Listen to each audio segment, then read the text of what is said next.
Mohon izin melanjutkan pertanyaan, Bante. Ini selanjutnya pertanyaan yang keempat dari chat Zoom. Ditujukan kepada dua narasumber. Mohon nanti Dr. Adiwe menjawab terlebih dahulu dan dilengkapi oleh Bante. Ini dari Ibu atau Bapak Le Chiong. Izin bertanya Pak Adi dan Bante, bagaimana melatih pikiran sehingga bisa yang katanya bisa menyembuhkan sakit jasmani kita. Terima kasih Bante dan Pak Adi. Oh, ini bagaimana melatih pikiran sehingga kita bisa menyembuhkan jasmani. Silakan dokter. Oke, terima kasih. Memang dari penelitian ya, sekitar 84% sakit fisik itu disebabkan oleh pikiran atau emosi. Jadi pikiran kita nih kalau baik bisa kita kendalikan dengan baik, itu akan sangat bermanfaat. Tapi kalau tidak, nakalnya minta ampun, seperti yang tadi Bante katakan, luar biasa nakalnya dan itu bikin pusing kita. Ya, nah pikiran yang kalau sakit fisik ya, saya sarankan perlu ke dokter dulu. Ya, jadi jangan, waduh saya ini sakit, saya akan latih pikiran saya. Itu benar, bagus. Tapi prosedurnya ke medis dulu lah, ke dokter, periksa. Oh ternyata dokter bilang, oh ini misalkan sakitnya ini, ya sudah, dokter akan tangani. Biasanya yang saya lakukan adalah seperti ini, setelah mereka ke dokter, klien-klien saya ya, kalau memang itu adalah ranah medis, saya tidak akan masuk. Tapi kalau dokter sudah periksa semua, lah ini nggak apa-apa ini ibu atau bapak, fisiknya bagus. Nah, di situ saya tahu kalau pemeriksaan medisnya tidak ada apa-apa, bagus semua, tapi badannya bermasalah, maka ini masalah pikiran atau emosi. Nah, tinggal sekarang dicari. Biasanya yang bikin masalah itu adalah karena kita punya emosi negatif yang intens biasanya. Emosi negatif intens ini itu mengganggu diri kita, mengganggu keseimbangan sistem tubuh kita. Yang pertama adalah kita perlu menyadari dulu, oke, apa kira-kira yang membuat kondisi saya seperti ini? Emosi apa yang mengganggu saya? Nah, emosi ini muncul seringkali kenapa? Karena kita punya pemaknaan yang salah, ada kemarahan, ada kekecewaan, ya. Yang paling bagus bagaimana? Ya kembangkan pikiran cinta kasih. Itu paling bagus. Di beberapa kesempatan, saya melakukan eksperimen kecil ya. Jadi, pada saat saya meminta, misalkan klien saya atau peserta pelatihan itu, kemarin yang saya selenggarakan di Prigen 3 malam 4 hari itu, saya bilang, coba Anda tutup mata. Coba Anda bayangkan kejadian yang tadinya bikin Anda itu gak nyaman, coba Anda bayangkan. Tiba-tiba dia bilang, dada saya gak enak Pak Adi. Saya bilang, kamu sering sesak napas ya? Oh, Bapak kok tahu? Saya bilang, oh saya kok, sudah saya terawang, saya bilang begitu. Terus ada lagi begini, saya bilang, coba Anda bayangkan kejadian yang itu. Loh Pak, belakang saya sini kok, kepala saya kok berat. Saya bilang, sering pusing. Betul, saya sering pusing Pak Adi. Nah, saya bilang, emosi negatif itu sangat jahat. Dia tinggal di bagian tubuh tertentu, termasuk di organ tubuh ya. Dan itu mengganggu kondisinya kita. Kalau misalkan kita ingin mengatasinya, kalau tidak tahu cara mengatasi emosi negatifnya, maka yang paling ada teknik untuk itu ya. Tapi yang paling mudah adalah kembangkan pikiran positif dan berlatihlah meditasi cinta kasih. Jadi ada banyak kejadian atau kasus di mana pada saat seseorang itu dia melatih pikirannya tenang, fokus, positif, kemudian dia mengembangkan cinta kasih. Setelah perasaan cinta kasih atau meta ini sangat kuat, saya bilang coba dialirkan ke bagian tubuh yang kurang nyaman atau kurang sehat. Apa yang terjadi kemudian? Tubuhnya sembuh loh. Loh kok bisa tubuhnya sembuh? Karena vibrasi atau frekuensi dari energi cinta kasih sangat tinggi. Dan begitu itu dialirkan ke tubuh yang kurang sehat, vibrasi positif dari energi cinta kasih ini, dia menetralisir emosi negatif yang tinggal di wilayah tubuh itu. Dan kita menjadi sehat. Jadi kurang lebih itu yang saya bisa sampaikan. Terima kasih. Terima kasih. Baik, terima kasih dokter. Bante akan menambahkan, silakan. Ya, saya sepakat sekali dengan yang Pak Adi sampaikan bahwa nomor satu kita harus ke dokter dulu kalau ada gangguan kesehatan. Jangan latihan meditasi dulu. Kalau Anda bisa ke dokter sekaligus berlatih meditasi di rumah, maksud saya, ya tidak problem. Ya, karena ada beberapa orang yang datang ke tempat pelatihan mengatakan, Bante, saya ini vertigo, Bante. Bagaimana ya, saya mau meditasi. Bisa sembuh nggak, Bante? Ya kamu salah ya kalau ke tempat pelatihan. Dan ini kan saya bukan dokter. Nah, memang ada orang-orang tertentu yang vertigo itu kemudian sembuh. Kemudian ada juga orang yang diabetes, yang biasanya sudah suntik insulin, kemudian dia datang ke wihara, sudah bawa insulinnya banyak sekali, dititipkan di kulkas wihara, dan tiap pagi, tiap sore dia tes kadar gulanya di darah. Setelah dia berlatih meditasi beberapa hari, memang turun. Akhirnya insulinnya sudah nggak dipakai lagi. Bahkan sampai hari ini juga nggak dipakai. Tapi itu kan kasus-kasus khusus. Bahkan ada satu umat yang di Bali yang sekarang sudah mendiang, yaitu mendiang Ibu Erlina, kalau saya mau sebutkan namanya.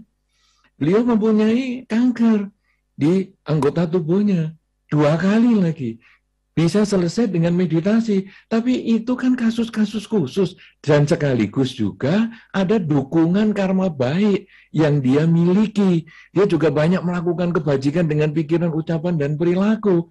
Nah sekarang ada orang meditasinya saja masih compang-camping ibaratnya, tambal suam, kemudian duduk, saya kepingin bisa sembuh dari vertigo saya, malah tambah vertigo, malah pingsan di wihara, kan repot. Nah ini semua sesungguhnya adalah pandangan yang salah tentang meditasi, karena kalau meditasi itu bisa menyembuhkan, tidak ada orang sekolah kedokteran, yang ada hanya sekolah latihan meditasi saja. Tetapi kan ada orang sekolah kedokteran, nah, kasih kesempatan kepada yang sudah profesional untuk itu. Nah, meditasi apakah bisa menyembuhkan? Hal-hal tertentu bisa, karena ketika kita meditasi, batin menjadi tenang, sebetulnya ada beberapa organ tubuh kita, ada hormon-hormon di tubuh kita itu yang positif itu muncul, yang hanya muncul ketika kita sedang batinnya tenang. Dan hormon-hormon itulah yang menyetabilkan kondisi badan kita sehingga kita menjadi sehat. Nah, sehingga ada beberapa orang mengatakan gini, kalau sudah dipadu sama dokter ya, meditasi dipadu sama dokter, dia mengatakan, Bante, dokter saya sampai kaget loh Bante, saya ini termasuk pasien yang paling cepat selesai pengobatannya. Saya ini operasinya besar Bante. Tapi saya kan selama meditasi, selama operasi itu saya meditasi. Kemudian ya saya sudah ditidurkan, ya saya nggak begitu tahu. Kemudian selesai saya sadar, saya juga meditasi terus. Bekas operasi saya itu cepat kering loh Bante. Nah, ini memadukan antara kedokteran dengan meditasi. Itu bisa. Ya, kemudian hal-hal yang lain itu masih bisa. Jadi jangan Anda terlalu bergantung dengan meditasi dan akhirnya nanti Anda akan timbul kecewa. Ya, saya sudah meditasi capek-capek, sampai dulunya saya nggak ambeien, akhirnya jadi ambeien. Aduh, kok ternyata saya nggak sembuh dari sakitnya. Ya, salah.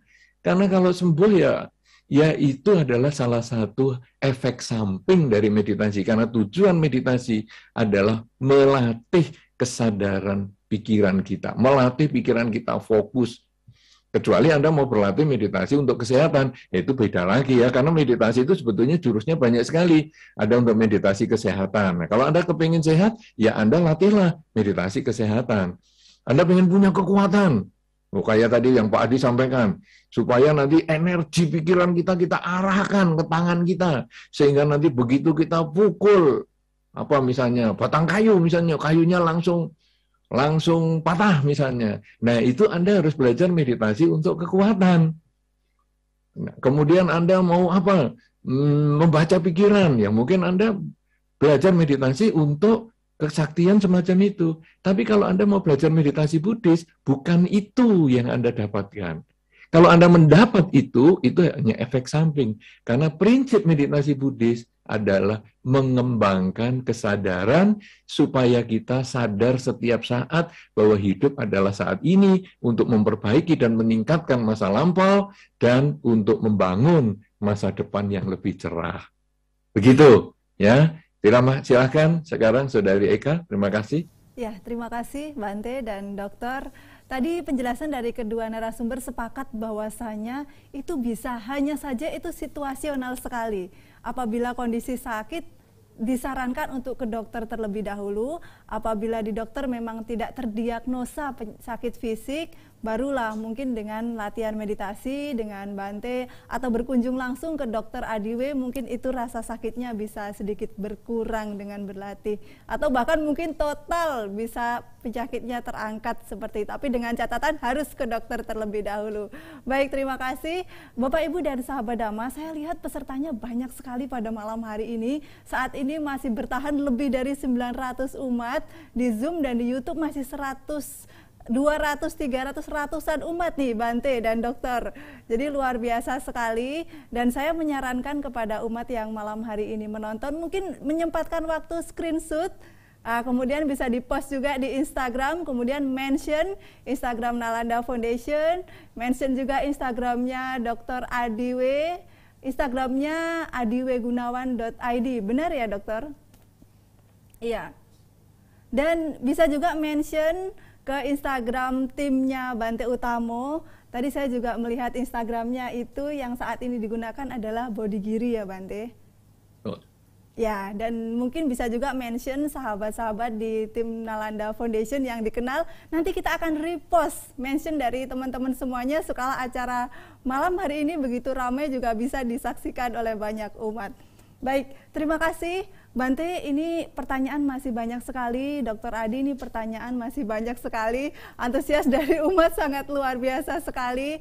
Jadi panitia sebagai apresiasi kepada peserta semuanya, mengingat waktu juga sudah mendekati jam 9, ini kita mohon izin mungkin melanjutkan 2-3 pertanyaan lagi Bante dan dokter. Ya, silakan. Baik, terima kasih, dan ini pertanyaan kita pilih karena ini sepertinya sangat bermanfaat untuk semua umat, dan pastinya ini juga mewakili pertanyaan-pertanyaan yang lainnya. Mohon izin kita lanjutkan dokter dan Bante. Ya, selanjutnya pertanyaan dari chat Zoom untuk kedua narasumber kita pada malam hari ini dari Bapak Vicky. Pertanyaannya, izin bertanya bagaimana cara mengontrol pikiran supaya rasa cemas tidak berlebihan. Trauma belum terjadi. Kadang saya meditasi 15 menit, kadang pikiran-pikiran yang cemas bisa lewat seketika. Terima kasih. Silakan Dr. Adiwe. Oke, terima kasih. Jadi begini, kita perlu memahami dulu ya, sebenarnya cemas ini apa sih artinya? Cemas, khawatir, was-was, ini dia dalam satu kelompok dengan takut sebenarnya ya. Jadi perasaan cemas ini sebenarnya adalah perasaan antisipasi bahwa sesuatu yang kita persepsikan, kita rasa atau kita yakin tidak baik atau kurang baik akan terjadi di masa depan, dalam waktu dekat. Maka dengan kita menyadari ini, yang perlu kita lakukan adalah kita menyiapkan diri. Seringkali itu orang tuh cemas untuk hal yang sebenarnya tidak perlu dicemaskan. Jadi mereka cemas terus tapi tidak tahu apa yang harus dilakukan. Maka yang biasanya saya sarankan adalah, karena pikiran sadar ini kan terbatas kemampuannya. Jadi saya bilang, udah gini aja deh, coba duduk tenang dulu, tulis apa yang Anda cemaskan. Anda tulis, saya bilang. Ditulis. Nah, setelah ditulis, kemudian coba dipikirkan kira-kira ini solusinya apa. Kita tulis juga. Jadi dengan kita menulis ini, pikiran kita ini yang tadinya dibingungkan, disibukkan dengan kecemasan atau gambar-gambar mental yang bikin kita nggak nyaman, sekarang dia bisa melihat, oh, masalah saya ternyata ini ya, solusinya kelihatan ini nih. Nah, dengan kita menyadari seperti ini, itu cemasnya akan turun dengan cepat ya. Apalagi kalau memang solusinya itu benar-benar bisa kita lakukan. Dan seperti yang tadi Bante sudah jelaskan dengan sangat-sangat baik ya, bahwa pikiran kita kan tidak bisa memikirkan dua hal dalam saat yang bersamaan. Jadi kalau kita lagi cemas, artinya film yang kita nonton di pikiran kita itu adalah film atau gambar yang bikin kita cemas. Coba di switch. Nah, saya benar-benar terinspirasi dengan apa yang saya dengar dari Bante sekitar yang lalu, dan juga sering saya ulang-ulang di beberapa pertemuan kalau saya mengajar ya. Orang selalu tanya, Pak, gimana supaya nggak cemas lu? Kalau Anda cemas, itu berarti kan Anda memikirkan masa depan. Artinya Anda tidak hidup di saat ini.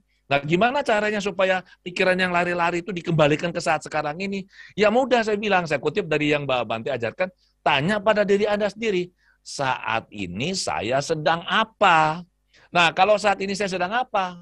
Misalkan lagi nyetir nih, tiba-tiba cemas. Atau meditasi, tiba-tiba cemas. Anda tanya, saat ini saya sedang apa? Oh, saat ini sedang meditasi. Objeknya napas. Nah, dikembalikanlah ke objeknya. Jadi, kalau kita bisa mengarahkan pikiran kita, mengendalikan pikiran kita untuk memikirkan apa yang kita mau dia pikir, maka cemas itu tidak akan lagi jadi masalah. Demikian, terima kasih. Baik, terima kasih dokter. Bante, silahkan bisa melengkapi. Ya, saya sangat sepakat dengan yang disampaikan oleh Pak Adi. Memang kita ini punya 3 dimensi waktu, masa lalu, masa sekarang, dan masa depan. Masa lalu kadang-kadang menimbulkan penyesalan dan lain sebagainya. Kalau masa depan tadi ada kecemasan, ketakutan, kegelisahan. Tapi masa lalu ada penyesalan, ada hal-hal yang membuat kita sedih, membuat kita bangga, membuat kita bahagia, dan lain sebagainya. Nah, di dalam latihan pengendalian pikiran atau keterampilan berpikir, itu kita menyadari saat ini sedang apa. Supaya bukan kita menolak masa lalu atau masa depan, tapi supaya kita bisa memaksimalkan saat ini. Karena hanya saat inilah yang kita hidup. Masa lalu kita pernah hidup. Masa lalu itu tidak harus masa yang lama ya. Tadi 1 detik yang lalu itu sudah masa lalu. 10 detik yang lalu, 1 jam yang lalu, 10 tahun yang lalu, itu sudah masa lalu. Masa depan adalah 1 detik yang akan datang, atau 10 detik, atau 1 jam, atau 2 jam, atau 1 tahun yang akan datang. Itu adalah masa yang akan datang. Nah, saat ini yang sudah lewat menjadi masa lalu. Kita tidak menolak masa lalu, tapi kita menjadikan masa lalu sebagai pelajaran. Kalau masa lalu isinya berisi kesuksesan, carilah penyebabnya, supaya kita bisa bangkitkan, kondisikan saat ini supaya kita bisa sukses.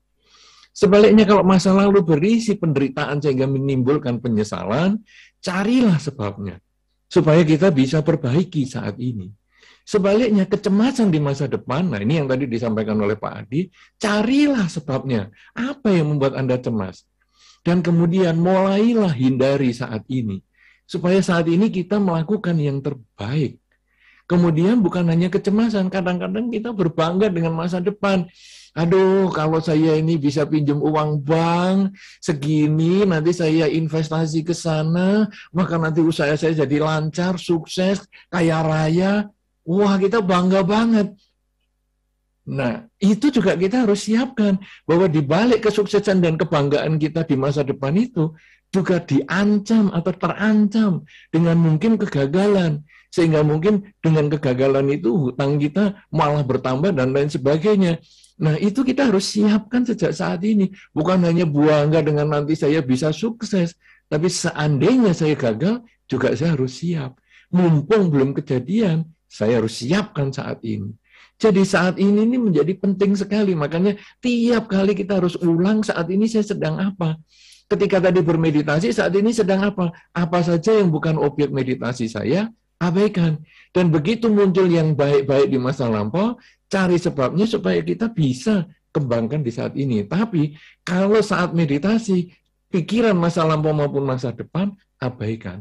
Sampai kita bisa belajar fokus, baru mengamati masa lampau dan masa depan, agar memaksimalkan saat ini.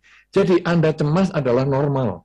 Anda menyesal juga normal. Anda bahagia juga normal ketika mengingat keberhasilan Anda di masa lalu. Anda merasa senang nanti di masa depan akan tampak kesuksesan Anda, itu juga normal. Tetapi yang penting, apa yang sudah Anda lakukan saat ini? Apa yang sudah Anda lakukan saat ini untuk memperbaiki kesedihan Anda di masa lalu, ataupun untuk meningkatkan kebahagiaan Anda di masa lalu dan membangun kebahagiaan di masa depan? Apa yang sudah Anda lakukan untuk kecemasan di masa depan? Nah, itu tadi Pak Adi sudah menjelaskan dengan baik sekali. Ini hanya sebagai tambahan saja untuk membungkus semuanya ini agar Anda memahami dengan jelas konsep kerja pikiran itu. Ya, terima kasih. Silakan, Saudari Eka. Terima kasih kepada kedua narasumber. Jadi mungkin mengingat saat ini sedang apa ini merupakan jurus jitu ya Bante dan Dr. Adiwe untuk kita bisa melatih pikiran ini. Ya, kedua narasumber menyepakati.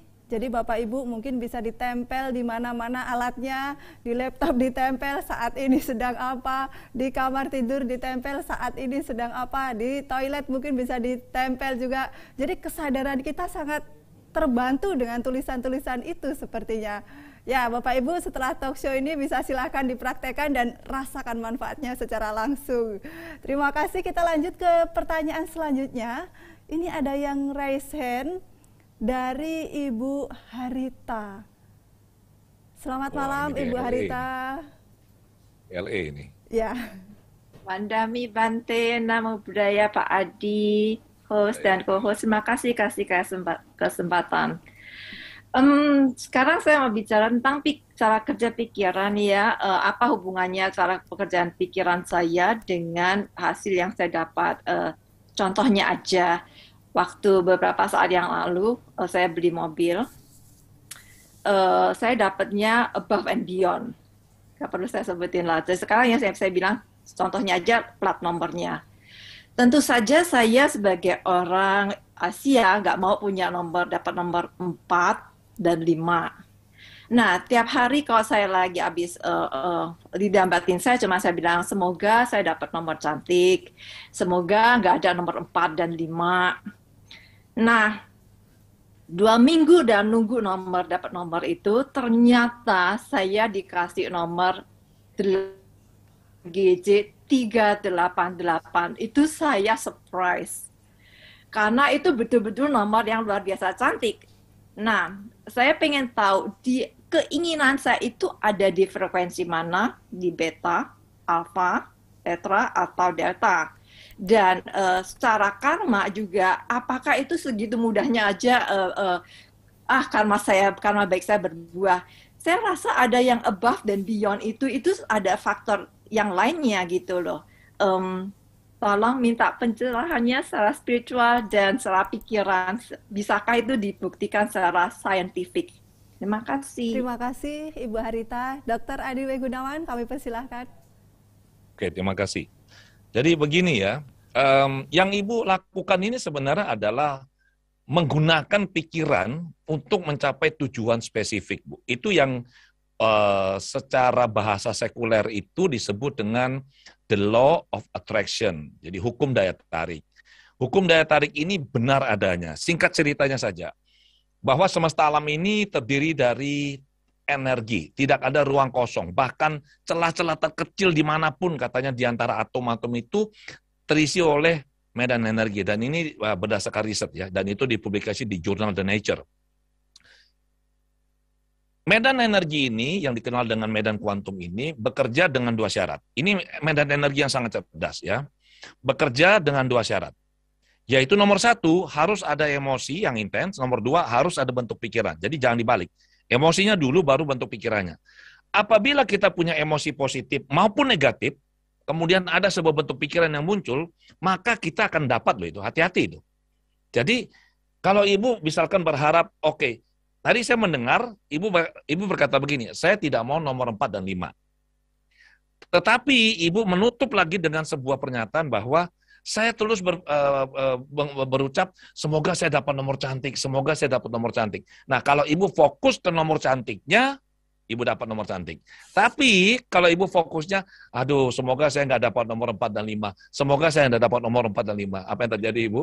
Ibu akan dapat nomor 4 dan 5. Di kitab suci juga dituliskan, di kitab suci yang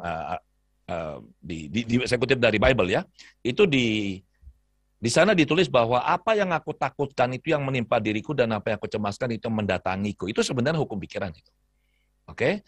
Jadi bisa disimpulkan bahwa pikiran itu begitu dahsyat, vibrasinya luar biasa, itu sama sekali tidak mengenal batas ruang dan waktu.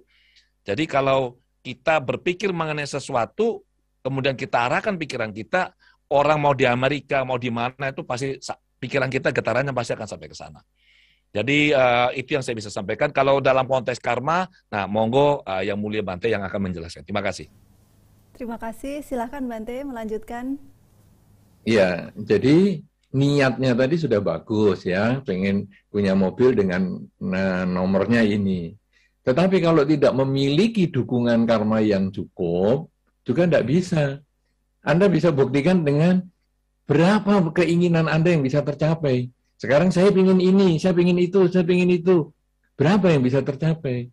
Nah, kadang-kadang kita hanya ingat yang kita capai. Padahal ada banyak sekali yang kita tidak capai. Dan itu kita abaikan, ya memang bukan karma saya lah, ya memang bukan waktunya dapatlah. Karena nanti ketika Anda misalnya dapat dengan angka 4 atau 5, Anda pun nanti juga akan merasionalisasi pendapatan itu dengan mengatakan, ya memang karmaku nggak mendukung, dan akhirnya ya sudah selesai. Tapi karena Anda mendapatkan sesuai dengan yang diharapkan, lalu muncullah, kalau gitu kekuatan pikiran saya luar biasa. Ya, enggak sehebat-hebat itulah. Jadi semua itu tentu ada dukungan karmanya yang lain. Apalagi kita belum mampu misalnya memusatkan pikiran kita secara maksimal sehingga pada saat kita ada keinginan itu, pikiran kita hanya satu itu saja. Itu sudah memahami konsep tentang apa saja yang bukan objek abaikan. Nah, sehingga kita hanya fokus di situ.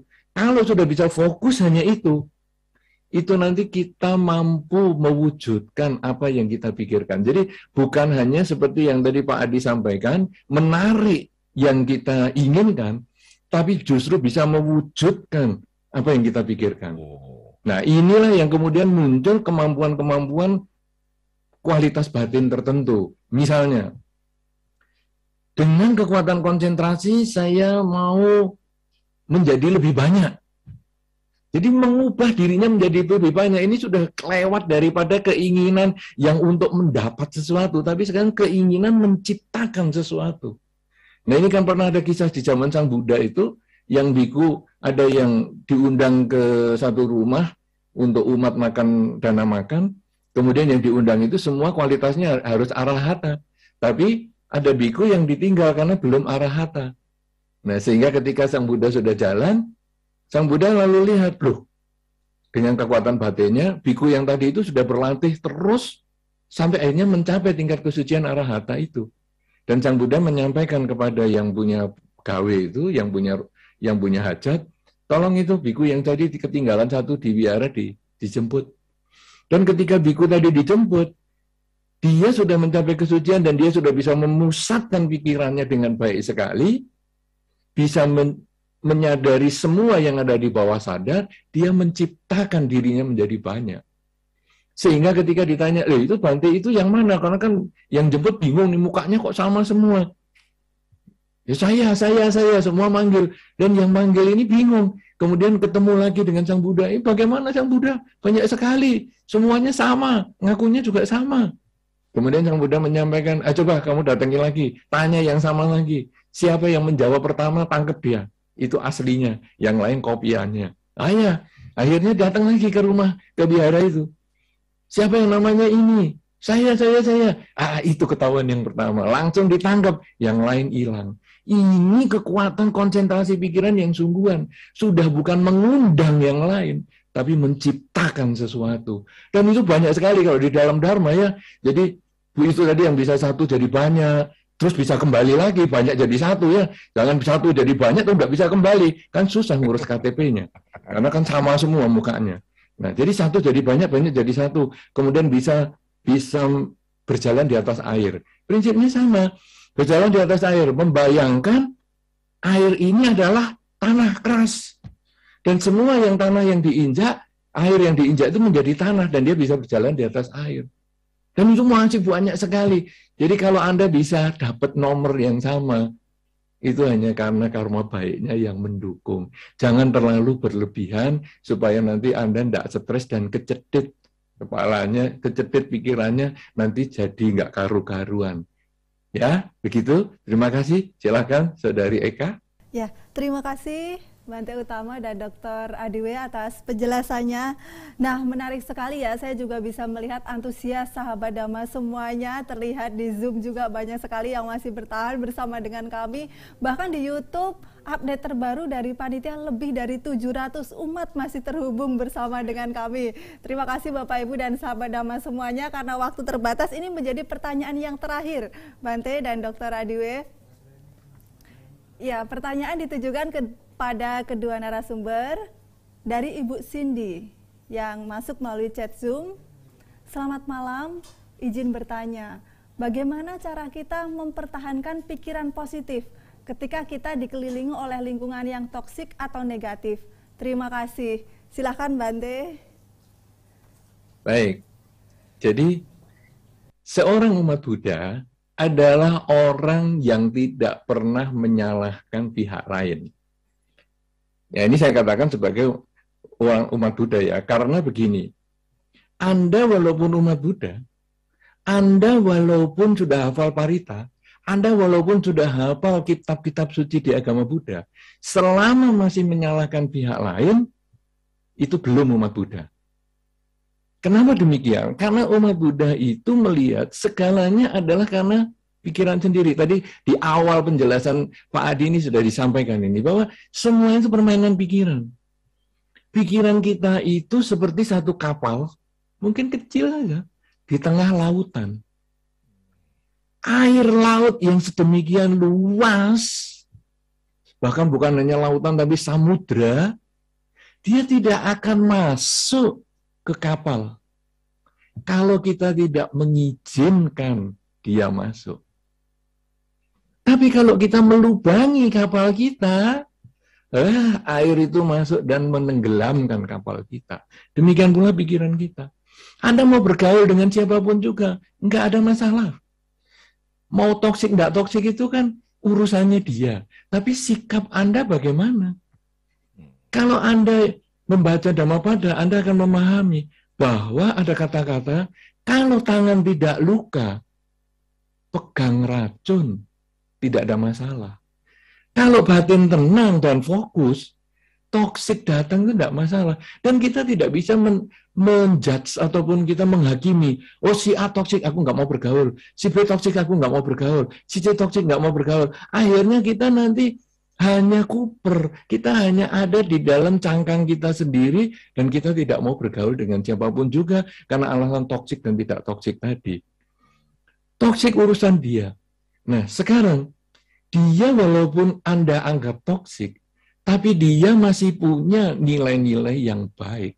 Tidak ada di dunia ini yang semuanya sempurna. Sempurna jeleknya maupun sempurna baiknya. Dia toksik di satu sisi, tapi mungkin dia pandai tentang ilmu pengetahuan. Nah, jadi kita bergaul dengan dia di bidang ilmu pengetahuan. Begitu dia mau toksiknya dikeluarin, kita belok. Kita tanya, bagaimana ya? Sekarang ada gosip-gosip tentang metaverse itu bagaimana ya? Nah, akhirnya dia lupa dengan toksiknya ini. Dia cerita tentang metaverse-nya. Nah, ada orang lain toksik juga, tapi dia seneng nonton drakor, drama Korea. Jadi ketika dia mau toksiknya keluar, kita tetap bergaul dengan dia, tapi kita langsung alihkan. Itu ada film yang terbaru itu kamu sudah nonton belum? Nah, dengan cara demikian, kita tidak mengizinkan air laut itu masuk ke kapal kecil kita ini. Kita tidak mengizinkan nilai-nilai buruk itu masuk ke pikiran kita, karena ketika kita kemudian jadi buruk, kita kemudian dikatakan keluarga kita, kamu kok toksik banget sih? Iya, aku ketularan itu, maaf. Ajaran Buddha tidak seperti itu. Kamu ketularan karena dirimu sendiri. Karena kamu deket-deket dan kamu membuka dirimu sendiri. Sama dengan corona atau COVID. Waduh, saya ketularan si A, bukan karena kamu mengizinkan dirimu ketularan dengan tidak menggunakan masker, dengan kamu tidak menjaga kesehatan. Ini semua adalah karena diri kita. Dan ketika Anda tidak pernah menyalahkan pihak lain, itulah Anda sudah melakukan ajaran Sang Buddha. Anda sudah menjalankan Dharma. Dan Anda sudah mengolah pikiran Anda menjadi pikiran yang positif. Karena itu, ingat baik-baik bahwa orang lain boleh bersikap apa saja, tapi reaksi kita ditentukan oleh kita sendiri. Kalau pikiran kita positif, maka reaksinya kita positif. Dan kalau kita lebih tinggi lagi dari positif itu, pikiran kita lebih netral, kita hanya hidup saat ini, sebagaimana tadi yang dikatakan oleh Saudari Eka, kita mengeprint, saat ini saya sedang apa, dan kita tempelkan di berbagai tempat, bahkan HP kita, screensavernya juga kita buka adalah saat ini saya sedang apa. Kemudian yang lain-lain juga saat ini saya sedang apa. Maka ketika Anda selalu sadar saat ini, maka tidak ada lagi teman toksik ataupun tidak toksik. Karena Anda sudah terbebas dari penilaian. Tidak ada judgement untuk orang lain. Karena Anda hanya menyadari saat ini Anda sedang apa. Dan begitu Anda menyadari itu, batin Anda menjadi tenang dan damai. Anda bukan lagi berpikir positif, tapi Anda sudah berpikir netral. Batin menjadi netral. Akhirnya Anda seperti telaga yang lebar, telaga yang luas, mau dibacok telaga itu. Memang ada riak air, tapi begitu alat untuk membacok itu dilewatkan atau diangkat, air itu akan kembali tenang lagi. Inilah kualitas batin yang kita bisa capai kalau kita memahami rahasia kinerja pikiran, bahwa semua suka dan duka itu hanya kita yang mengizinkan masuk ke dalam diri kita. Begitu batin netral, hidup pun menjadi bahagia. Terima kasih, saya kembalikan kepada Saudari Eka. Baik, terima kasih Bante. Ini juga kita bisa menggunakan perumpamaan bunga teratai ini, yang tetap tumbuh begitu indah walaupun di lingkungan yang begitu kumuh atau kotor mungkin. Baik, selanjutnya Dr. Adiwe, saya persilahkan. Oke, terima kasih. Saya benar-benar terpesona nih dan sangat happy penjelasan terakhir ini yang Bante sampaikan ini. Bagi saya pribadi, perumpamaan dan kisah-kisahnya sangat mencerahkan ya. Ini saya kulaan malam ini, nanti bisa cerita di tempat lain. Oke, ini enaknya kalau bisa talk show, saya mendapat kesempatan mendampingi Bante ya. Jadi saya juga belajar banyak dari jawaban-jawaban beliau. Saya setuju sekali yang Bante sampaikan. Sedikit pemikiran saya untuk melengkapi ini. Kita pada saat berpikir bahwa atau menilai seseorang itu toksik, itu sebenarnya itu kita harus waspada loh. Benarkah mereka toksik atau kita aja yang toksik sebenarnya? Jadi kita nggak bisa serta-merta menilai orang lain toksik, itu yang pertama. Kedua, apabila misalkan mereka benar toksik, nah kalau kita menggunakan kacamata penilaian, tadi Bante sangat bagus sekali menyatakan, kita sebisa mungkin kalau bisa itu berpikir netral, jadi melihat apa adanya. Ya, kalau kita melihat apa adanya, tidak memberikan penilaian negatif, kita tenang batinnya. Oh, kita menyadari, oh ada orang seperti ini. Sudah, kita tidak menilai. Sebenarnya pada saat seseorang menilai orang lain itu toksik, biasanya itu dalam batinnya, dalam perasaannya itu akan muncul ketidaksenangan biasanya. Ketidaksenangan, kemudian kebencian biasanya, dan berusaha untuk mengenyahkan hal-hal yang membuat dia tidak nyaman ini. Nah, itu juga sebenarnya hal yang tidak baik ya. Saya menawarkan sebuah perspektif yang lain, yaitu cobalah kalau kita melihat, misalkan benar bahwa orang itu toksik, perilakunya itu katakanlah kurang baik, misalnya. Alih-alih kita marah kepada orang ini atau nggak suka sama orang ini, coba munculkan perasaan welas asih. Ya, orang-orang yang katakanlah toksik itu sebenarnya tidak bertujuan untuk melukai orang lain, tidak bertujuan sebenarnya untuk melukai kita. Tapi sebenarnya kalau kita lihat ke dalam diri mereka, itu ada sebuah jeritan hatinya bahwa saya minta tolong. Kondisi saya seperti ini tuh bukan saya mau. Mungkin karena pengalaman masa lalu, atau mungkin pemahaman yang kurang benar. Jadi justru kita harusnya tuh punya welas asih dan berpikir, bagaimana ya saya bisa membantu orang ini ya. Nah, dengan kita bisa mengembangkan kondisi batin seperti ini, sebenarnya kita tidak lagi melihat itu sebagai kondisi yang toksik, tapi sebagai sesuatu atau lahan atau kesempatan bagi kita bisa berbuat kebajikan. Paling tidak kalau kita nggak bisa berbuat kebajikan dalam bentuk membantu, memberikan saran atau apalah, paling tidak kita memberikan kiriman pikiran positif, katakanlah meta kita kepada mereka. Itu baik di kita dan juga baik di mereka. Jadi itu yang saya ingin sampaikan untuk melengkapi. Terima kasih. Silakan kembali ke Eka.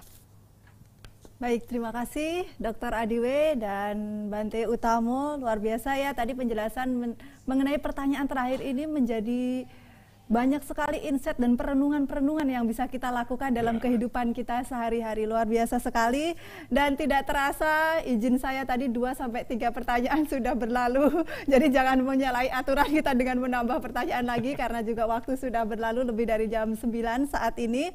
Dan Bapak Ibu dan sahabat Dhamma semuanya, tenang saja, acara talk show serupa seperti ini diadakan rutin oleh Nalanda Foundation setiap 1 bulan sekali. Jadi pertanyaan-pertanyaan pertanyaan yang mungkin malam hari ini belum terjawab oleh kedua narasumber kita juga bisa ditanyakan di talkshow selanjutnya. Dan kita juga pasti sangat berharap, tadi Dr. Adiwe juga senang sekali berkolaborasi dengan Bante Utamo. Jadi mungkin setelah acara ini kami kembali mengundang kedua pembicara untuk bisa menghadir di talkshow kita. Dan panitia tadi memilih beberapa pertanyaan yang itu sudah melalui beberapa seleksi ya. Tentunya pertanyaan-pertanyaan yang kita pilih adalah sesuatu yang sangat bermanfaat untuk banyak umat, dan yang lainnya yang mungkin belum ditanyakan itu jawaban dari kedua pembicara ini mungkin sudah mewakili. Jadi tidak semuanya kita tanyakan kepada kedua narasumber kita. Dan selanjutnya singkat closing statement dari kedua pembicara kepada Dr. Adiwe, saya persilahkan. Oke, terima kasih. Singkat saja bahwa intinya adalah kembali kepada syair Dhammapada, bahwa pikiran adalah pelopor, pemimpin pembentuk. Jadi kita perlu belajar mengendalikan, mengarahkan pikiran kita untuk hal-hal yang baik. Semakin terkendali pikiran kita, semakin kita bisa bahagia, semakin kita bisa melakukan banyak hal positif dan mencapai banyak hal yang indah dalam hidup kita. Demikian, terima kasih. Terima kasih Dr. Adiwe. Yang Mulia Biku Utamo Mahathira, kami persilahkan. Dalam kehidupan sehari-hari kita kadang kepingin mengenal orang lain. Ya, kadang kita punya Facebook, punya Instagram, kemudian kalau kita di-like kita senang sekali. Kita senang mengenal orang lain, tapi kita lupa mengenal diri kita sendiri. Terutama kita lupa mengenal pikiran kita. Kita lupa mengenal kekuatan pikiran kita. Kita lupa mengenal potensi pikiran kita. Dan dalam kesempatan ini kita sudah membahas dengan cukup banyak bagaimana kita mengenali pikiran kita yang punya 3 dimensi waktu itu yang kita harus tetapkan untuk saat ini, sehingga ketika kita selalu sadar hidup adalah saat ini untuk memperbaiki masa lalu dan membangun masa depan, maka potensi pikiran kita, kekuatan pikiran kita akan menjadi sangat luar biasa untuk membangun hidup kita menjadi bahagia, keluarga kita bahagia, lingkungan kita bahagia, bahkan semua makhluk berbahagia. Terima kasih. Baik, terima kasih kepada Yang Mulia Biku Utamo dan Dr. Adiwe Gunawan yang telah memaparkan dan menjelaskan closing statement pada malam hari ini.